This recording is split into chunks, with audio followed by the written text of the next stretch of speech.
Au contraire, mon idée, c'est pas de les contrôler. Mon idée, c'est de se dire qu'ils sont tout à fait OK comme ils sont. Ce que j'ai utilisé, c'est justement le fait de se dire que nos émotions, elles sont OK, elles sont légitimes. Et que quand ma fille ou mon fils arrive en étant dans un état pas possible, je leur dis pas calme-toi, parce que calme-toi, ça n'a jamais putain de calmer personne dans tout l'univers, en fait.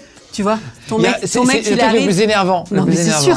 Non, mais t'arrives, t'es hyper vénère du boulot, machin. Ton mec, il te dit, enfin, ma chérie, calme-toi, t'as envie qu'il meure, tu vois, t'as envie qu'il saille de la carotide, tu vois. Mais c'est normal, en fait, personne. Alors que si, tu vois, ta meuf, elle arrive énervée du boulot, tu lui dis, t'as raison, ma chérie. Et t'as tellement raison, en fait, que moi, j'en ai... C'est qui, hein? Géraldine de la Compta? C'est une conne, en fait. Et ça suffit, en fait. Tu vas pas y retourner demain, j'en ai rien à foutre, on va bouffer des pâtes. Il y a de fortes chances que ta chérie, elle te dise, ouais, enfin, des pâtes, tu vois, il y a un moment, ça va 3-4 jours, tu vois. Moi, mais je vais m'énerver, je dis, d'où ce nom? Mais c'est sûr.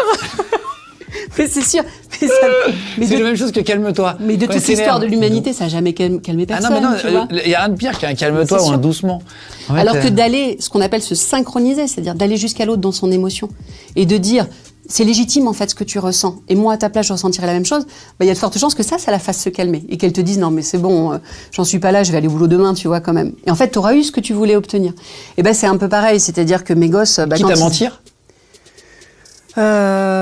Mentir, je sais pas, mais en tout cas.